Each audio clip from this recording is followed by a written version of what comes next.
Hi hello ನಮಸ್ಕಾರ ಸ್ನೇಹಿತರೆ. ಇಲ್ಲಿ ಚಾರು ಮತ್ತು ಚಾರಿ ಇಬ್ಬರು ಕೂಡ ಒಂದು ದೊಡ್ಡ ಪ್ಲ್ಯಾನನ್ನೇ ಮಾಡ್ತಿದ್ದಾರೆ. ಹಾಗಿದ್ರೆ ಇಲ್ಲಿ ಚಾರಿ ಮಾಡಿದ ಪ್ಲ್ಯಾನ್ ಏನಾದರೂ ಉಲ್ಟಾ ಹೊಡೆದು ಇಲ್ಲಿ ವಿವೇಕನ್ನ ಲಾಕ್ ಮಾಡೋಕ್ಕೆ ಟ್ರ್ಯಾಪ್ ಮಾಡೋಕ್ಕೆ ಹೋಗಿ ಅವರೇ ಟ್ರ್ಯಾಪ್ ಆಗಿಬಿಟ್ರ.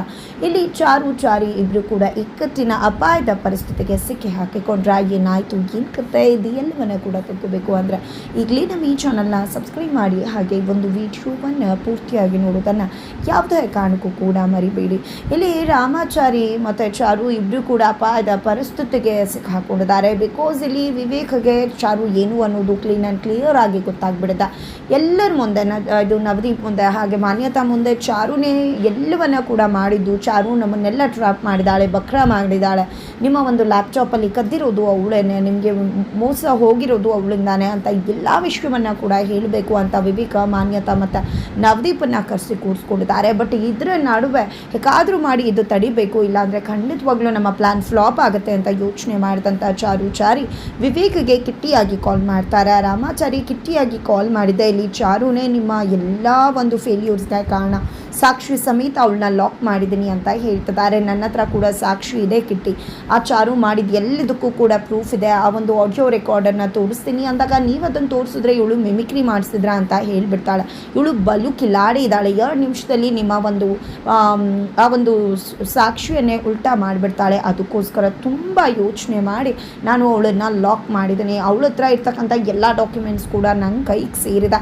ನಿಮ್ಮ ತಂದೆ ಲ್ಯಾಪ್ಟಾಪಿಂದ ಕದ್ದಿಲ್ಲಲ್ವ, ಎಲ್ಲ ಡಾಕ್ಯುಮೆಂಟ್ಸ್ ಕೂಡ ನನ್ನ ಹತ್ರ ಇದೆ, ಜೊತೆಗೆ ವಿಡಿಯೋ ಕೂಡ ಇದೆ. ಇದನ್ನು ನೀವು ಹೋಗಿ ಅವಳ ಹತ್ರ ತೋರಿಸಿದ್ರೆ ಖಂಡಿತವಾಗ್ಲೂ ಕೂಡ ತುಂಬ ಕ್ಲಿಯರ್ ಆಗಿ ಅವಳು ಲಾಕ್ ಆಗ್ತಾಳೆ ಅಂತ ಹೇಳ್ತಾರೆ. ಹೌದಾ, ತುಂಬ ಒಳ್ಳೆ ಕೆಲಸ ಮಾಡಿದ್ಯಾ, ನಾನು ಈಗಲೇ ಹೊರಟು ಬರ್ತಿದ್ದೀನಿ ಅಂತ ಹೇಳಿ ವಿವೇಕ್, ನವದೀಪ್ ಮತ್ತು ಮಾನ್ಯತಾ ಹತ್ರ ಹೋಗ್ತಾರೆ. ಇಬ್ಬರ ಹತ್ರ ಕೂಡ ಹೋಗಿದೆ. ನಿಮ್ಮ ಒಂದು ಪ್ರಾಬ್ಲಮ್ಗೆ ಸೊಲ್ಯೂಷನ್ ನನ್ನ ಹತ್ರ ಇದೆ, ನನ್ನನ್ನು ಯಾವಾಗಲೂ ಬೇಜವಾಬ್ದಾರಿ ಅಂತಿದ್ರೆ ನಾನು ಎಷ್ಟು ಒಳ್ಳೆ ಕೆಲಸ ಮಾಡ್ತಿದ್ದೀನಿ, ಎಂಥ ಕೆಲಸ ಮಾಡೋಕ್ಕೆ ಹೊರಟಿದ್ದೀನಿ ಅನ್ನೋದು ನಿಮಗೆ ಆ ನಂತರ ಇನ್ನು ಸ್ವಲ್ಪ ಹೊತ್ತರಲ್ಲಿ ಗೊತ್ತಾಗುತ್ತೆ. ನಿಮಗೆ ಯಾರಿಂದ ತೊಂದರೆ ಆಯಿತು ಅವರನ್ನೇ ಇಲ್ಲಿಗೆ ನೇರವಾಗಿ ಕರ್ಕೊಂಡು ಬಂದು ಎಲ್ಲ ಸತ್ಯವನ್ನು ಹೇಳಿಸ್ತೀನಿ ಅಂತ ಹೇಳಿ ವಿವೇಕ್ ಮನೆಯಿಂದ ಹೊರಟು ರಾಮಾಚಾರಿ ಇರೋ ಕಡೆ ಬರ್ತಿದ್ದಾರೆ. ಇಲ್ಲಿ ರಾಮಾಚಾರಿ ಚಾರುನೇ ಲಾಕ್ ಮಾಡ್ತಿದ್ದಾರೆ. ಏನಪ್ಪ ಇದು, ರಾಮಾಚಾರಿನೇ ಚಾರುನ ಒಂದು ಮರಕ್ಕೆ ಕಟ್ ಹಾಕ್ತಿದ್ದಾರೆ ಅಂತ ಅಂದ್ಕೊಂಡ್ರೆ ಇಲ್ಲಿ ವಿವೇಕ್ ಬರ್ತಿದ್ದಾಗೆ ಇಲ್ಲಿ ಕಿಟ್ಟಿ ಬಗ್ಗೆ ನಂಬಿಕೆ ಬರಬೇಕು. ಅದೇ ಕಾರಣಕ್ಕೋಸ್ಕರ ಇಲ್ಲಿ ರಾಮಾಚಾರಿ ಚಾರು ಇಬ್ಬರು ಕೂಡ ಸೇರಿಕೊಂಡು ಪ್ಲ್ಯಾನ್ ಮಾಡಿದ್ದಾರೆ. ಈ ಕಡೆ ರಾಮಾಚಾರಿ ಕಟ್ ಹಾಕ್ತಾ ಇದ್ರು, ಚಾರು ತುಂಬ ಖುಷಿಯಾಗಿದ್ದಾರೆ. ಏನಿದು ಚಾರು ಮೇಡಮ್, ನಿಮ್ಮನ್ನು ಲಾಕ್ ಮಾಡ್ತಾ ಇದ್ರೆ ಈ ರೀತಿ ಖುಷಿಯಾಗಿದ್ರಲ್ಲ ನೀವು ಅಂತ ಚಾರುನ ಕೇಳ್ತಿದ್ದಾನೆ ರಾಮಾಚಾರಿ. ನನ್ನ ಗಂಡ ಕಟ್ ಹಾಕಿದ್ರೆ ನಂಗೆ ತುಂಬ ಖುಷಿ ಆಗುತ್ತೆ ಅಂತ ಹೇಳ್ತಿದ್ದಾರೆ. ಇದರ ನಡುವೆ ಅಲ್ಲಿ ವಿವೇಕ್ ಎಂಟ್ರಿ ಕೊಟ್ಟೇ ಬಿಡ್ತಾರೆ. ಎಂಟ್ರಿ ಕೊಡ್ತಿದ್ದಾಗೆ ನೋಡಿದ್ರೆ ಹೇಗೆ ಕಟ್ ಹಾಕಿಟ್ಟಿದ್ದೀನಿ ಅಂದಾಗ ತುಂಬ ಒಳ್ಳೆ ಕೆಲಸ ಮಾಡಿದ್ಯಾ ಕಿಟ್ಟಿ ಅಂತ ಹೇಳಿ ವಿವೇಕ್ ಹೇಳ್ತಿದ್ದಾರೆ. ಇತ್ತ ಕಡೆ ತುಳಸಿ ಅವ್ರು ಬಂದಿದ್ದ ತಮ್ಮ ಮಗನ ಹತ್ರ ಈ ರೀತಿ ನಿಂತ್ಕೊಂಡಿದ್ರೆ ಹೇಗೆ, ಹೋಗ್ಬಿಟ್ಟು ಅಪ್ಪನ ಹತ್ರ ಮಾತಾಡು, ಅಪ್ಪಂಗೆ ಕ್ಲೋಸ್ ಆಗು, ಅಪ್ಪಂಗೆ ನೀನು ಒಳ್ಳೆ ಹುಡುಗ ಅಂತ ಅನ್ನಿಸ್ಬೇಕು, ಆ ರೀತಿ ನಿನ್ನ ಬಗ್ಗೆ ಭಾವನೆ ಬರಬೇಕು, ನೀನು ಆ ರೀತಿ ಅಪ್ಪಂಗೆ ಕ್ಲೋಸ್ ಆಗಬೇಕು ಅಂತ ಹೇಳಿ ತನ್ನ ಮಗನ ಅಪ್ಪನ ಹತ್ರ ಹೋಗಿ ಕಳಿಸಿದ್ದಾರೆ. ಇಲ್ಲಿ ಹೋಗಿದೆ, ತಾತ ನಾನು ಒಂದು ಬಿಸ್ನೆಸ್ ಮಾಡಬೇಕು ಅಂದ್ಕೊಂಡಿದ್ದೀನಿ ಅಂತ ನಾನು ಕೂಡ ಇಂಪ್ರೆಸ್ ಮಾಡಲಿಕ್ಕೆ ನಾಟಕ ಮಾಡ್ತಿದ್ದಾರೆ ತುಳಸಿ ಅವ್ರ ಮಗ.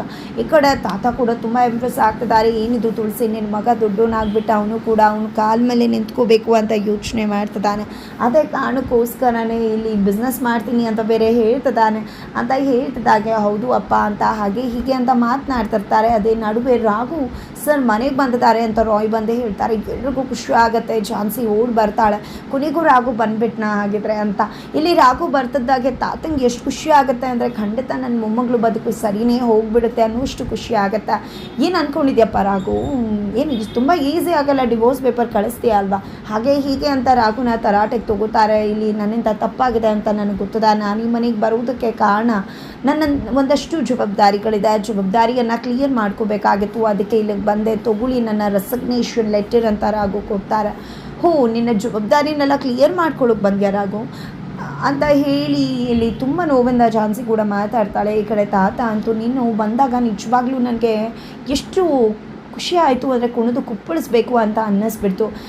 ನನ್ನ ಮೊಮ್ಮಗಳು ಬದುಕು ಸರಿ ಹೋಯಿತು, ರಾಘು ಬಂದುಬಿಟ್ಟ, ಅವ್ನು ನಿಜವಾಗ್ಲೂ ಜೆಂಟ್ಲ್ಮ್ಯಾನ್ ಅಂತ. ಆದರೆ ನೀನು ಇದನ್ನು ಯಾಕಪ್ಪ ಕೊಡೋದಕ್ಕೆ ಅಂತ ಬಂದೆ, ಇದನ್ನು ಕೂಡ ರಿಜಿಸ್ಟರ್ ಪೋಸ್ಟ್ ಮಾಡ್ಬೋದಿತ್ತಲ್ವ, ಯಾವ ರೀತಿಯಾಗಿ ಡಿವೋರ್ಸ್ ನೋಟಿಸನ್ನು ಕಳಿಸಿದ್ಯೋ ಅದೇ ರೀತಿಯಾಗಿ ಇದನ್ನು ಮಾಡ್ಬೋದಿತ್ತು, ಇಲ್ಲಿಗೆ ಬಂದು ಹೇಳೋ ಅವಶ್ಯಕತೆ ಏನಿತ್ತು ಅಂತ ತಾತ ಪ್ರಶ್ನೆ ಮಾಡ್ತಿದ್ದಾರೆ.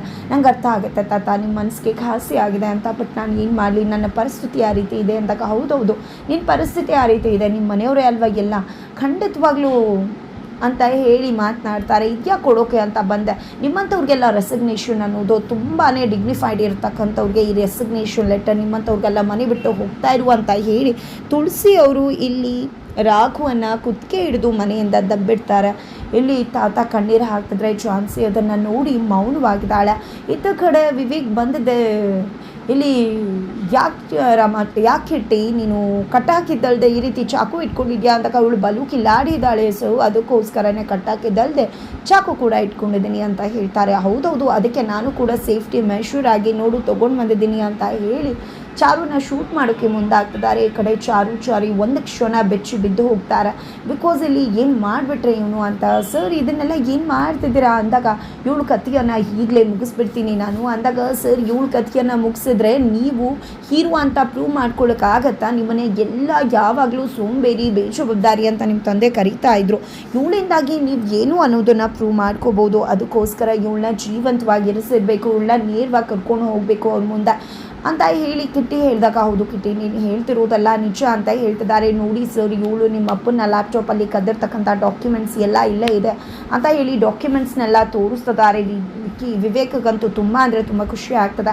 ಅತ್ತ ಕಡೆ ಕೆ ಮತ್ತು ಎ ಇಬ್ಬರು ಕೂಡ ಮಾತನಾಡ್ಕೋತಿದ್ದಾರೆ. ಖಂಡಿತವಾಗ್ಲೂ ವಿವೇಕನ ಟ್ರ್ಯಾಪ್ ಮಾಡಿದ್ದಾರೆ ಅಂತ ಅನಿಸಿದೆ. ಅವನಂತೂ ಇನ್ನು ಬರೋದೇ ಕಾಣೆ ಅಂತ.